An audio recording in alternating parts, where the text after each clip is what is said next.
Okay. I'd like to call to order the Monday, June 23rd, 2014, Lewis County Board of Commissioners meeting. We have a quorum of 2. Commissioner Gross is not here today. Commissioner Schulte, would you like to lead us in the flag salute? Please stand. I pledge allegiance to the flag of the United States of America and to the republic for which it stands, one nation under God, indivisible, with liberty and justice for all.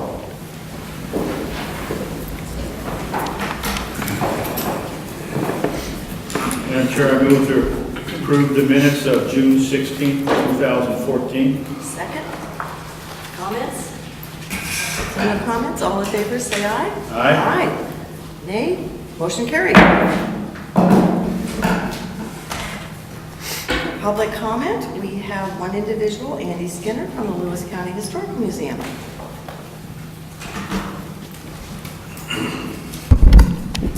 Thank you for having me, Andy Skinner with the Lewis County Historical Museum. On Friday, we were blessed with the opportunity to drive up to LaConner, Washington. I don't know if some of you have heard about this or not, to place the county courthouse on the National Register of Historic Places. Well, on behalf of the committee, who was part of this, including myself, Commissioner Funds, Michael Strozik, Doug Carey, Karen Foley with the City of Shayless, Julie McDonald-Zander, as well as Heather Baird with the Lewis County Historical Society, we were actually successful. So I'm here to present to you the official little plaque that we have and certificate that says the county courthouse is now on the Washington Register, or the Historic Registers of Places.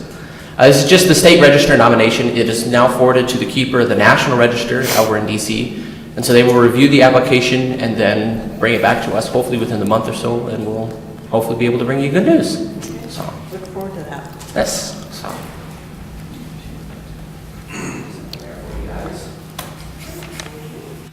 I'd just like to say congratulations. It was a lot of fun going up there. It was a little bit of a drive, but it was Traffic. pretty cool to be able to do that for it. So. Thank you, Andy. And for all the committee who worked on that. All right. Madam Chair, I move to approve the notice agenda, one item, resolution number 14, TAC 187. Second. Amanda.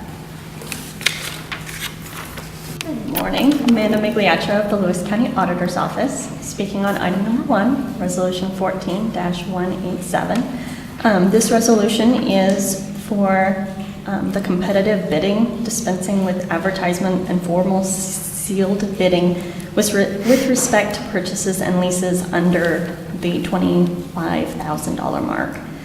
It also provides notice that the Lewis County vendor list is available in the auditor's office, and to be added to the list, you can come to the auditor's office for a packet. You do this every year, don't you? Submit this resolution, so this isn't an out of the ordinary, this is an annual thing. Yep. And can anybody apply at any time? Yes. Yeah, so it's always open? Always open. Come in and receive a packet, fill it out, and then you'll be added to the vendor list. Can they access that packet online? Yes, it's actually the IRS W-9 form. Thank you. It's been moved and seconded to approve resolution number 14-187. All in favor, say aye. Aye. Opposed? Motion carried. Madam Chair, I move to approve the consent agenda, items 2 through 9, resolution number 14, TAC 188 to 14, TAC 195. Second. So resolution number 14-118, we have warrants, 233 warrants for a total payment of $862,459.12. And we had 236 payroll warrants, $215,606. Yes, Archie.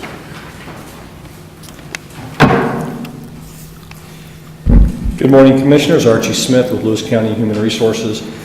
I'm here to present on item number 3 on the agenda today, resolution number 14-189, and it's the appointment of the Budget Administrator, Mr. Steve Walton. Basically what has occurred here is the County Commissioners did a little reorganization that created a budget and a fiscal department. Steve Walton was the unanimous decision for the Budget Administrator position.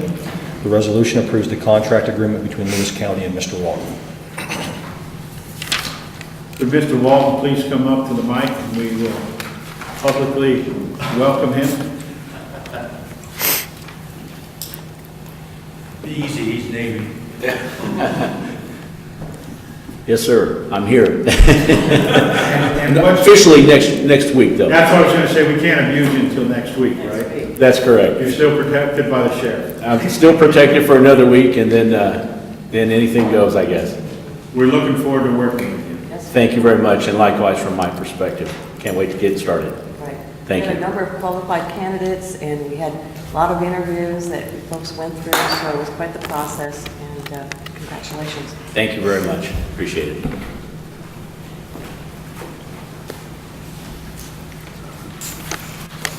Good morning, Commissioners. For the record, Michael Strozik, Director of Central Services.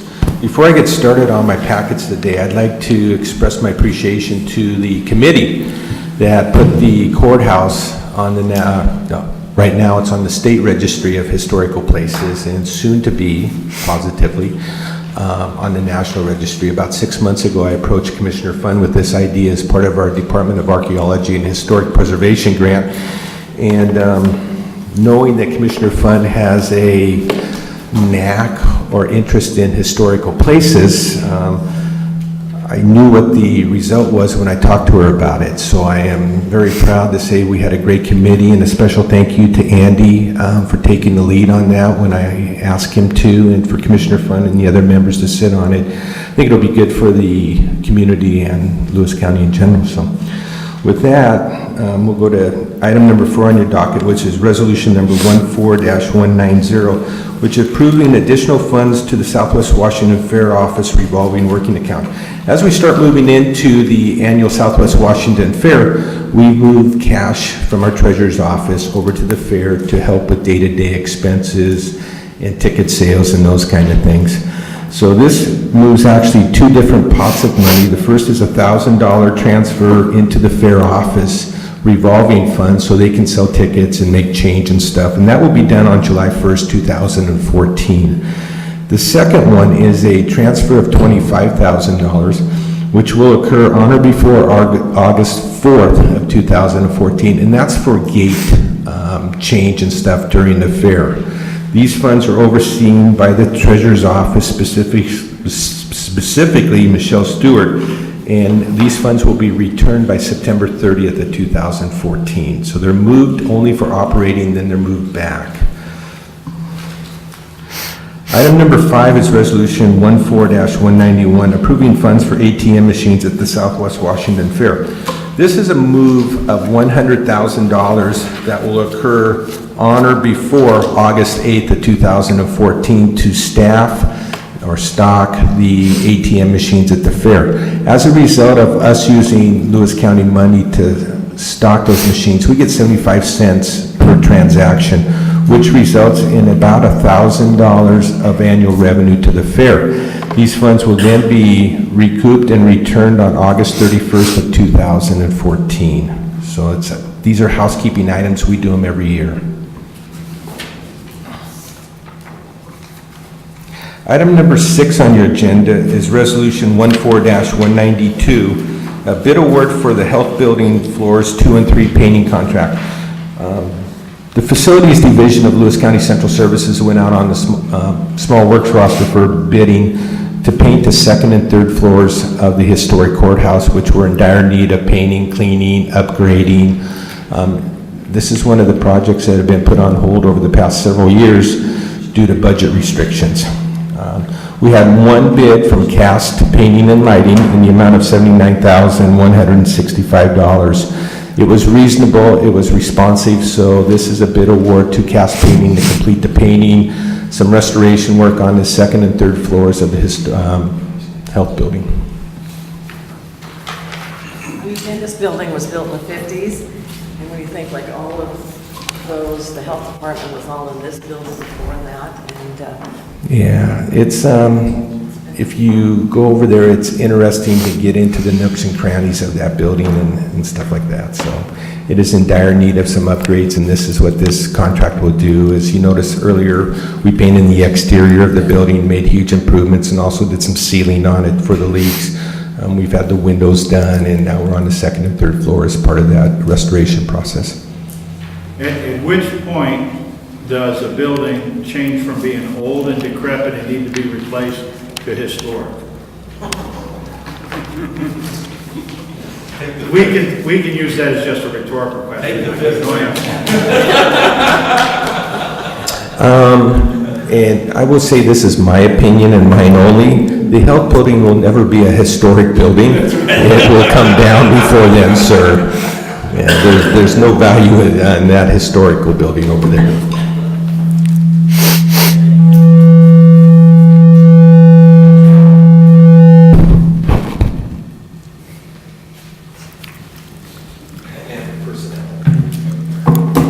Good morning, Commissioners. Tim Elsey, Public Works Director, speaking to items 7 through 9 on your consent agenda. Item number 7 is resolution number 14-193, approving amendment number 2 to the Office of Financial Management Interagency Agreement number K1097 for additional funds for the airport levy project. Office of Financial Management has approved additional funding in amount of $109,192 for the airport levy project. This additional funding is needed because the project was developed by the Chehalis Centralia Airport, who hired an original consultant to to generate an estimate used to secure the funding. The original estimate was developed from a planning level conceptual drawing without benefit of site-specific survey information and did not include some site-specific components.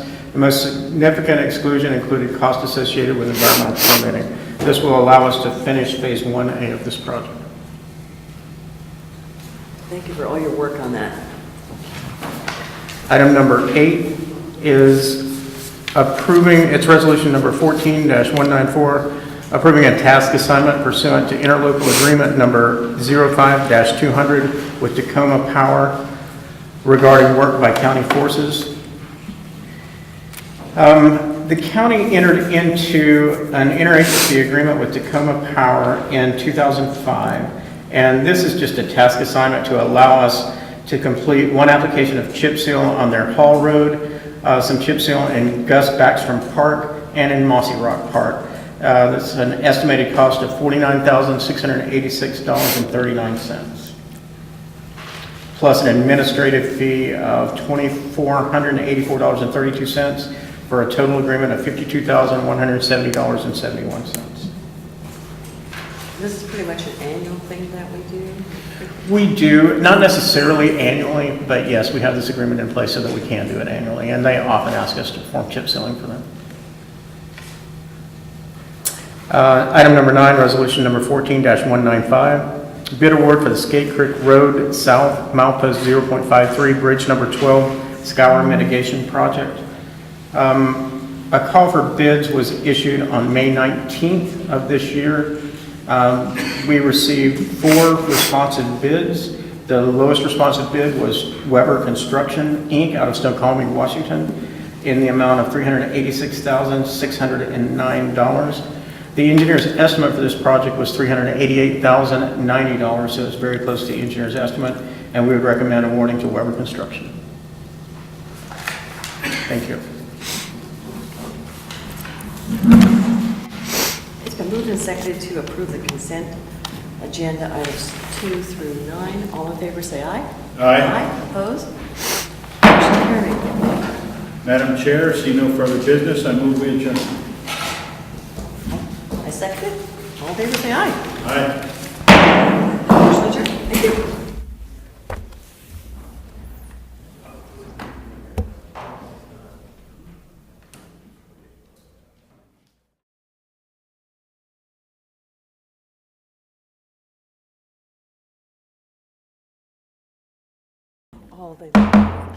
Good morning, everyone. Welcome to the Monday, June 30th, 2014 meeting of the Lewis County Board of County Commissioners.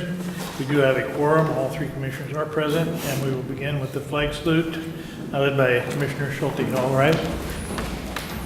I pledge allegiance to the flag of the United States of America and to the republic for which it stands, one nation under God, indivisible, with liberty and justice for all.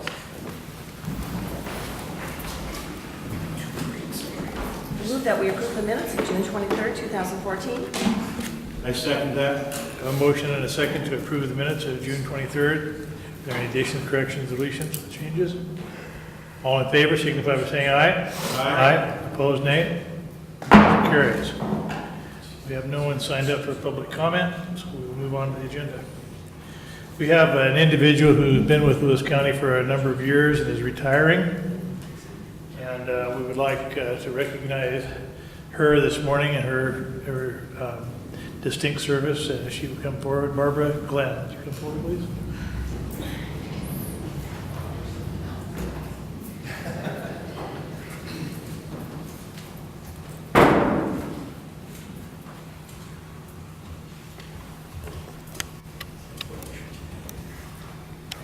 Did you know this was coming? No. We have a plaque for Barbara which reads, in honor of your service, Barbara Glenn, retired with distinction after 28 years of service to Lewis County. Your commitment and dedication have been inspiration for those who will follow your footsteps and for all who join us in saying God will done. Do you have any words? No. Now you have to turn around again. Wait till you turn around. I don't get many pictures. Get the back. Well, water guys. All right, and one more just to be sure. Excellent, thank you.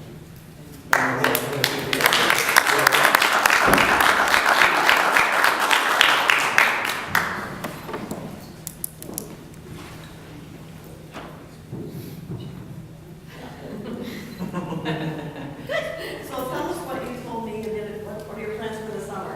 Play. And the word is that she caused the gray hair on Michael Strozik's head. I don't know whether that's true or not, but that's the word I got this morning. So, I'd say more than one.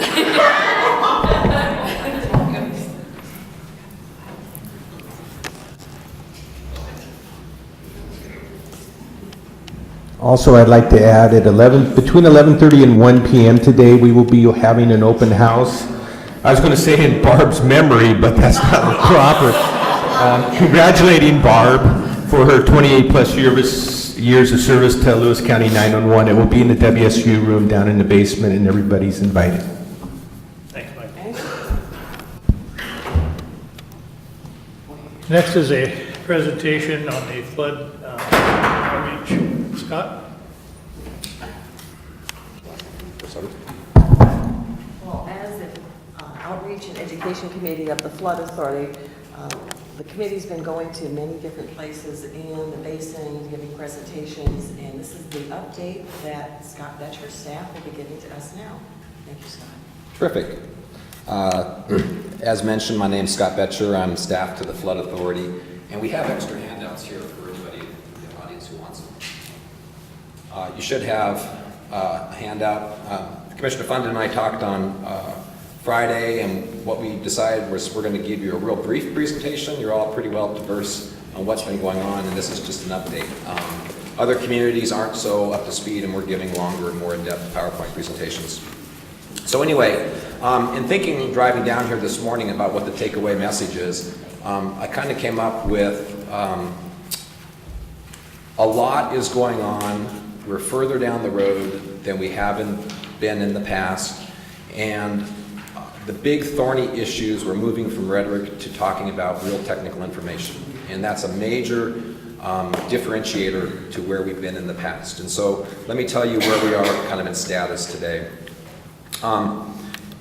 Boxes number 1 and number 2 on your cover sheet talk about local projects. A big focus of the flood hazard reduction effort right now is small-scale local flood hazard reduction projects.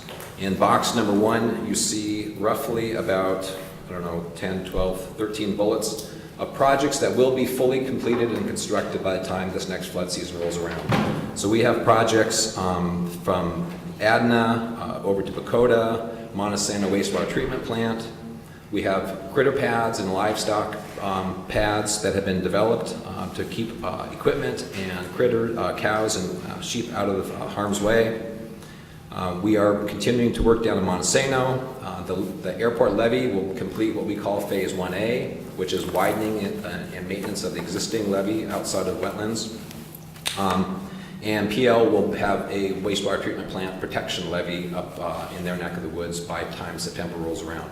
So the message is, with the monies the legislature appropriated in 2012, $5 million for local projects, and then the monies they appropriated for local projects in 2013, $15 million, the majority of those monies are going into on-the-ground construction in order to be prepared for this coming flood season. Box number 2 says, hey, we're not done with local projects. We still know there's other stuff out there. And these are projects that have been identified in your county, Lewis County, that are in the process of being looked at for their benefits as well as costs and design to accomplish them. If those projects look to be worthwhile investments of public dollars, then they will be packaged up and incorporated into a whole series of recommendations that are going to go to the governor and the legislature in November. 2012, $5 million, 2013, $15 million for local projects. 2015, I don't know, but there likely will be additional money for local projects. So that effort will continue. Scott? Yeah.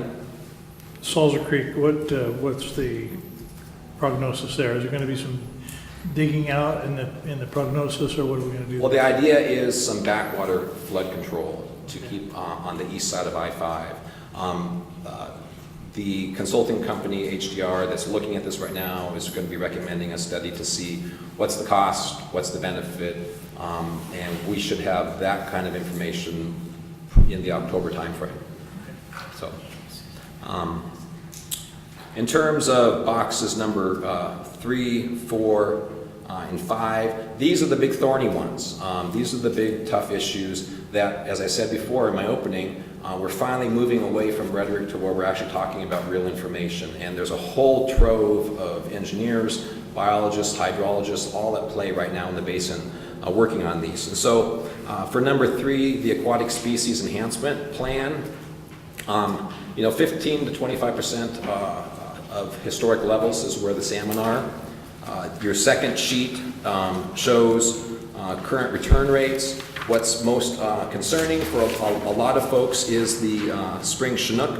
It's not listed yet under the Federal Endangered Species Act. If it does get listed, it creates a whole nother layer of complication and process to work with. And so the idea of aquatic species enhancement plan is, can we proactively in advance enhance the environment, mitigate the environment so that we don't get to that point where we have listings. We should see a plan that's coming out of this effort.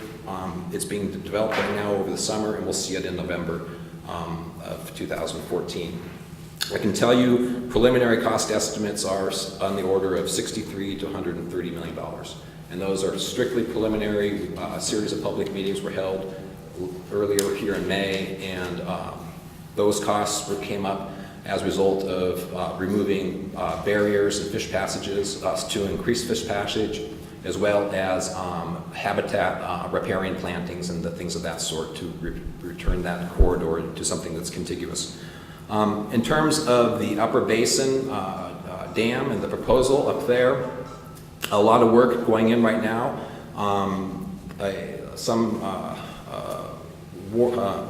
The consulting company has secured consulting services of some folks that are looking worldwide for what's the most modern dams that accomplish fish passage, that accomplish sediment transport, that accomplish moving large woody debris and things of this sort, and that can also be engineered and designed and constructed in a way that's seismically safe and all the sort. Well, we really have kind of gotten down to a couple options on the books right now. One is strictly a flood control only structure, no fish passage, no sediment transport, really just control control floodwaters. And you'll see on your handout the fourth sheet, it would store about 65,000 acre feet of water. I'll tell you, for comparison, the 2007 flood was about 290,000 acre feet of water. So it should not be construed that a flood control structure is going to hold back all the water. Just real quick, the target number has always been 80,000 acre feet. Why would you design this at less than 80,000 acre feet? I think that it increases when you get into the hydro realm. I understand that, but why would you design the run-of-the-river dam at less than 80,000 acre feet? I can go look for that answer from the folks that are looking at this right now. Because if you can build a reservoir hydro dam at 220,000 acre feet, you can do a run-of-the-river dam at 80,000 acre feet. And that, designing anything smaller than that just doesn't make sense. That's like taking out half an appendix. It just, why? Sure. Let me get back to that answer about how they're coming up with these numbers right now. The other one is a multi-purpose dam. A multi-purpose dam would accomplish fish passage up gradient as well as down gradient. It would return water flows during the low flow so that you have a continuous supply of water going through the basin, and it would have the hydro option. Right now, the cost figures are running from $265 million up to $708 million for the range that they're exploring.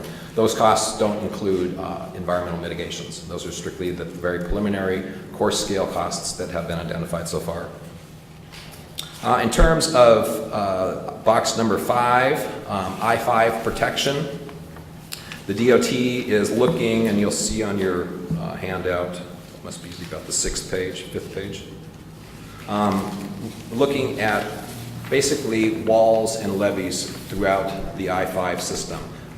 They preliminarily had looked at raising I-5. They looked at creating I-5 as a bridge across the floodplain. Those were discounted early on because of their cost. And so what's now on the tables that they're looking at, and they will be recommending a series of decisions to the governor and the legislature in November as part of this larger package, a series of levee enhancements around the airport area, some additional levees, and on your sheet it should be the yellow, and then the pink would be walls and berms and things of that sort. So kind of creating an opportunity to hold waters at bay on either side of I-5.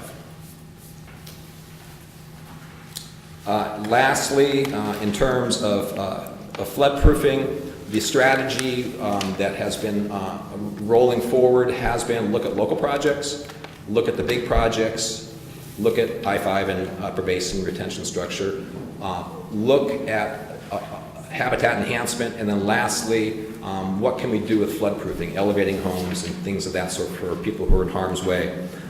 The table that's towards the tail end of your presentation here is a count of structures that are in the floodplain. This was a effort that was done over the last several months, and those are the structure numbers that are in the floodplain right now, running up in the 2007 flood. 2,000 structures were flooded, 159 of them to a depth of 5 feet.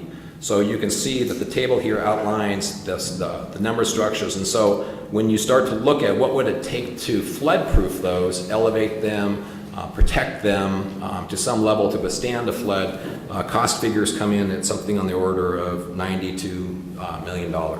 And that would be for residential structures, commercial structures, and agricultural structures. So there's a lot of factual information that's being gathered right now, and that information was presented to the public in May at 2 public meetings, one here at the Veterans Museum and another one down in Montesano. There will be another series of public meetings in September where the finality of this information gathering exercise will be presented. From those public meetings and technical workshops, the governor's work group, in consultation with the Flood Authority, will work together to identify a series of recommendations that they believe best constitutes flood hazard reduction in the basin in the right price point for benefits and costs. And that will be what October and November will be about. Where it goes from there, with Governor Inslee and the state legislature is not known at this point in time. I would say, and I wanted to underscore the very last slide, is the relationships of people working together towards some common endpoints is particularly strong. And the last page and the logos there are really to indicate all the folks at the state level, the legislature, the governor's office, the county, the cities, and with the Chehalis tribe. A lot of people working in towards similar objectives, and the result is showing itself because projects now are happening on the ground. So that's the quick 5, maybe 10-minute update. I'd be happy to take any questions, and I will follow up with your question, Commissioner Schulte. And just as a reminder, July 17th at the Nolan Street section for the Centralia PD will be the next Flood Authority meeting, so if people want to attend that. We'll begin at 9 o'clock. I want to comment just the fact that this many different entities that are actually working together for a common goal is really phenomenal. I don't think there's been this kind of cooperation. The only thing that comes close to this is the Teanaway Community Forest Trust that was created, and that was a huge level of cooperation from agencies and counties and everybody to get that through and get it funded by the legislature, and that required about $90 million in funding there. So, good job. Thank you.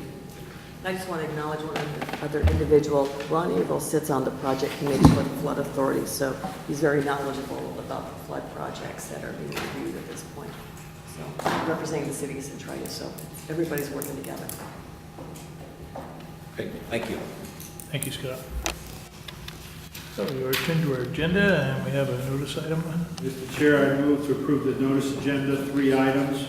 Resolution number 14, TAC 196, to resolution number 14, TAC 198. And if you notice, the first one goes from Julie 22nd. Julie, yes. You got a second? Or you got a second motion? Second, yes. Motion been made and seconded to approve the notice agenda, including Julie, 22nd. Good morning, Commissioners. Tim Elsey, Public Works Director, and that's pronounced Jelly. Item number 1 on your notice agenda is call for bids for the materials purchase of a 120-foot single-span prefabricated steel bridge. Bids are due to the clerk of the board by 11 a.m. on July 22nd, 2014. This is resolution number 14-196. As you're aware, the Davis Creek Road Bridge was destroyed during the 2006 flood event in East Lewis County. We looked at several different bridge replacement options.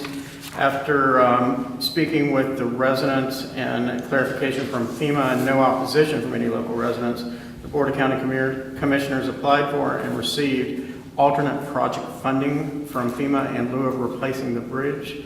This is part of that alternate project funding. This will allow us to have a temporary prefabricated bridge that we can set up when roads are washed out in the future. It'll be able to be used at this location in case Highway 12 gets washed out. It will also be able to be used at other locations if we happen to see any more high water that washes out any bridges. And Tim, this is designed so that it could be used, that the length is not used in 2 different size streams. That's correct. Thank you for pointing that out. It's designed so that it will come in a 45-foot span and a 75-foot span, or they can be placed together for a 120-foot span. So in small situations, we can use 2 different bridges. Item number 2 on your notice agenda is regarding the temporary closure of P.O. McDonald Road to all through traffic. This is resolution number 14-197. We are currently in the process of setting up so that we start our base stabilization project on P.O. McDonald Road. This will necessitate the road closure between Mowerman Road and Boyce Road to all through traffic during the period of work. This closure will begin on July 7th and will last through August 11th, 2014. This will start at 7 a.m. on the first day of closure and end at 5 p.m. on the last day of closure. Thank you.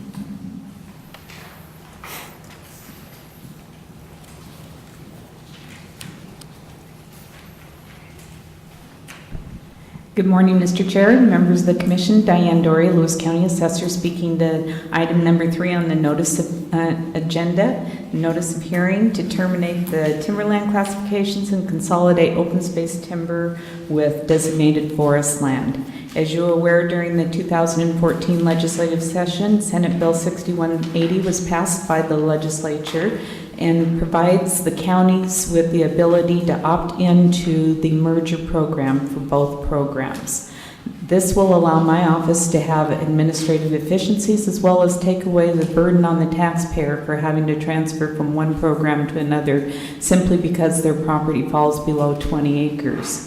13 years ago, it's kind of a historic moment. I was the chair of the Washington State Association of County Assessors Timber Committee, and we undertook this bill and have passed it run it almost every year in the legislature, and finally this year it was passed. I'll entertain any questions. So the only difference is 20 acres below and 21 and above. Is that what you're telling us? That's correct. And so now anybody with 5 acres on up to how many ever can be in a parcel can be in the program without having to transfer from one program to another. It's the same valuation, same taxation.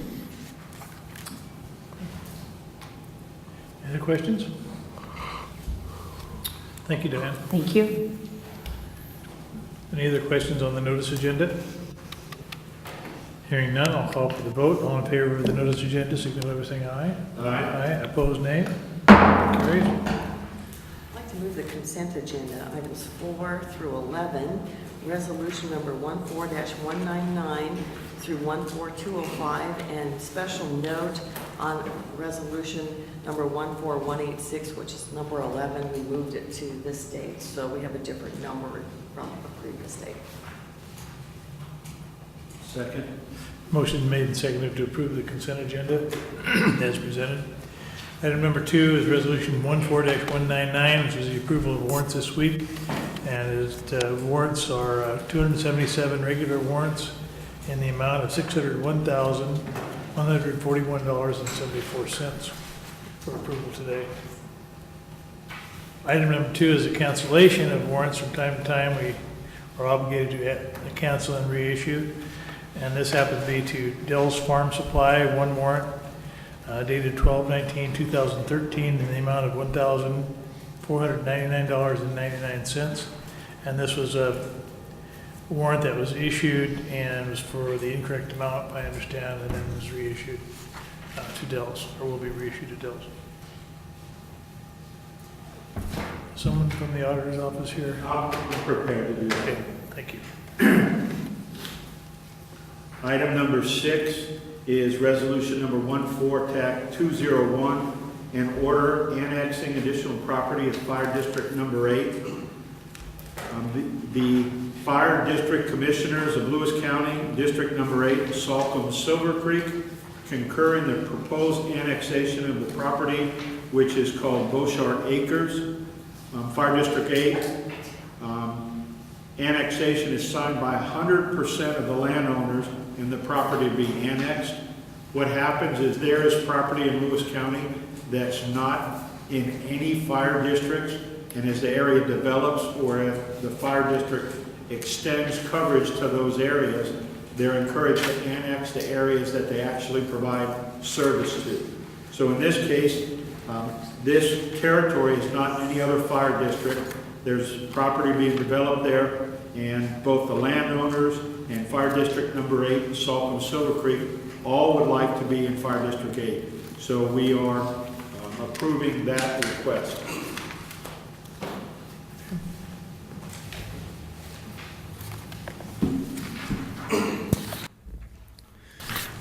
Good morning, Commissioners. Archie Smith with Lewis County Human Resources. I'm here presenting items number 7 and number 8.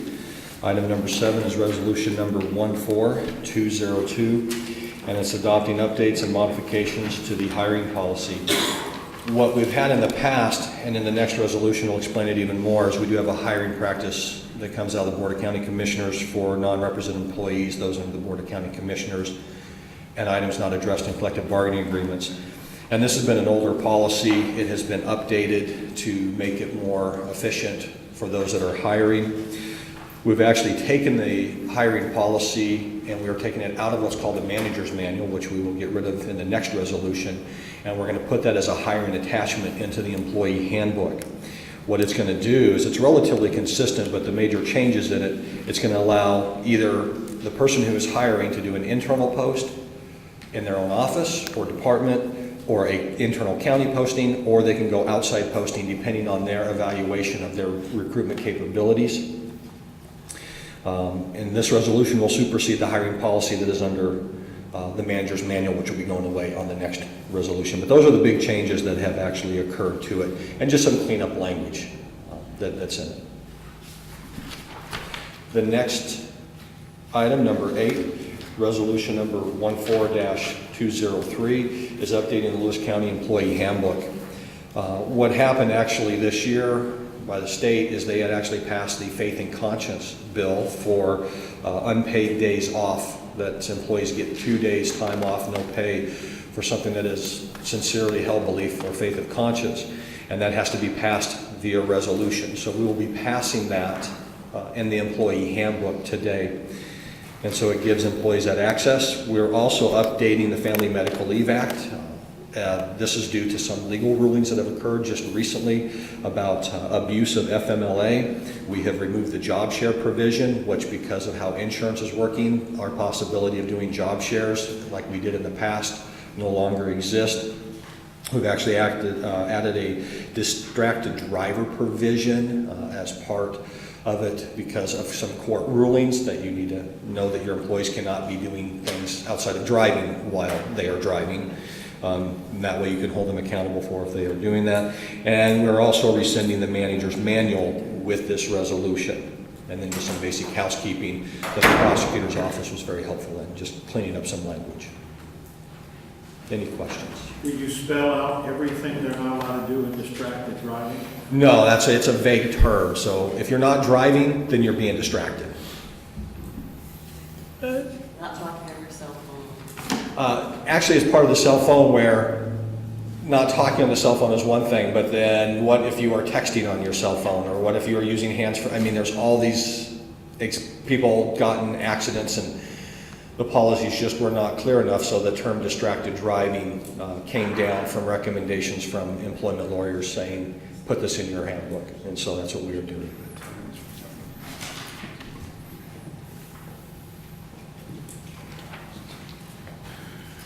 Good morning, Commissioners. Tim Elsey, Public Works Director, speaking to item number 9 on your consent agenda, and that's resolution number 14-204, assigning the City of Vader rights and obligations under the Drinking Water State Revolving Fund loan agreement. As you're aware, the Vader water system went under receivership in October of 2010, and it transferred ownership of the county in April of this year. Now we're handling all of the housekeeping procedures. We've been paying this loan since the system has been under receivership, and now the loan will be in Lewis County's name. This is for the amount of, get it for you, $496,339.28. The original loan amount was for $1,015,049.00, and this was for the construction of the water treatment plant. Tim, what's the payoff on this? When's the final, how much are we paying and when's it gonna be paid off? Do you have any idea? Seems like we're about a 5-year plan here, if I remember right. The end date is October 2030, and the payment schedule varies Okay. each year. Is this one of them that we refinanced when they took it over or not? No. No, this is the, okay. 2030 is the final pay? That's correct. Okay. Like I said, we've been paying this bill. This is not an additional bill for the Vader water system. We've been paying it all along. Are we, don't want to belabor this, but are we had a grace period basically where we had a 3-year grace period when we went into receivership with Ecology for some loans, grants that were out there on repayment. That period's about up, isn't it? We've been paying on that. We've been paying on that too? Yep. Okay, good. Yep, they gave the City of Vader a grace period for not paying interest. Okay. for, I think you're right, at 3 years. But we've taken that over and have been paying that interest, and we caught up on the back interest. Okay, good. So the city of Vader's water system is on a lot better financial footing now than it was 10 years ago, 5 years ago. So we've actually managed to bring it into some semblance of a positive cash flow. Thank you. Thank you. There she goes. April Kelly with Public Health and Social Services, speaking to number 10 and 11, resolution number 14-205, and resolution number 14-186. The first one is approving an agreement with the Department of Housing and Urban Development to provide funds for McKinney Transitional Housing. And the second is actually contracting those funds out with the Lewis County Shelter Program to provide housing, transitional housing for 9 families for up to a year. Any questions?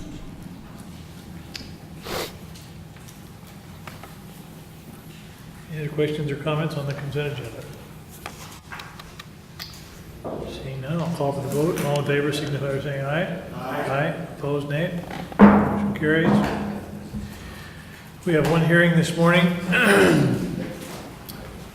This is a budget amendment for 2014 budget. Procedure is a staff report followed by a question and answer period, which will then be followed by the hearing for public comment on the budget amendments presented. So, Steve. Morning, Commissioners. Steve Walton. I remain the prospective budget administrator, at least for one more day. Tomorrow I officially assume the role.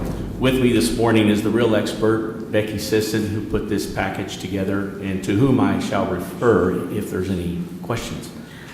Copies of the budget amendment are available at the front of the room. There is also a sign-up sheet available for public comment.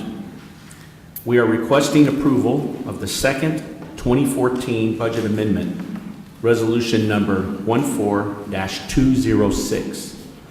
Notice of this public hearing was published in the East County Journal on June 18th and June 25th.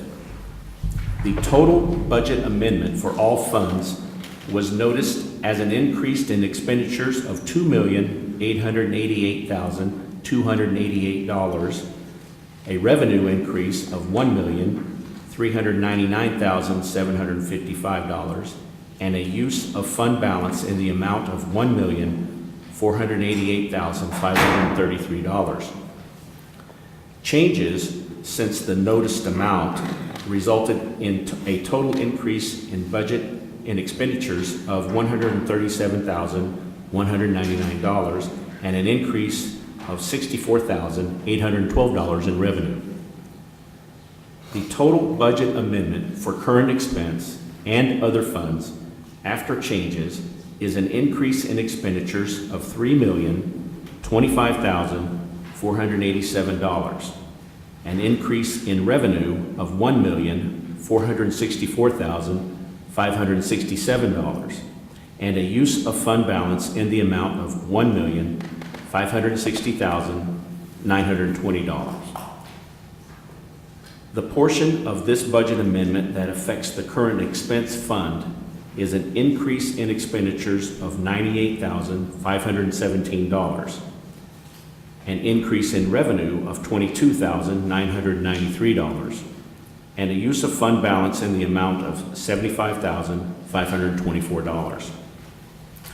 Within this amendment, it includes $948,199 in capital costs, $750,000 in transfers, $783,640 in intergovernmental contribution for distressed counties, $65,706 in sick and vacation payouts, $240,814 in grants and contracts, and $237,128 for other services, supplies, salaries, benefits, and interfunds. Are there any questions? Questions from the board? Hold on, questions from the public? Then I will close the question and answer period and ask if you would like your comments incorporated into the hearing. Yes, we would. Okay, so be it. Anyone signed up, Gary? So we're opening the hearing to public comment. Is there anyone that would like to make a public comment on this amendment? A special note, I think, is that the current expense fund is we're using only $75,000 of current expense money to make these changes, and the rest of the money is coming from other funds that we have fund balances in. So, Mr. Chair, I'd just like to point out of that 75,000, if you're halfway through the year and your budget, that's the current expenses, roughly $34 million, that halfway through the year, we're only off $75,000. It's a credit to the budget office that they're able to track that well and to predict that well, that we're this close at the halfway mark. any other public comment? Any comment? Then I will close the public comment portion and close the hearing and ask for a recommendation from the board. Mr. Chair, I move to approve resolution number 14-206, the second 2014 budget amendment for current expense and various funds. Second? The motion made and seconded to approve the second amendment to the budget. Any other questions? All in favor signify by saying aye. Aye. Opposed, nay. Motion carries. Seeing no further business on our agenda, with that, please adjourn. Second. Motion made and seconded. All in favor say aye. Aye. Opposed, nay. We are adjourned. Next week's going to be a very brief meeting. So far, we only have 2 items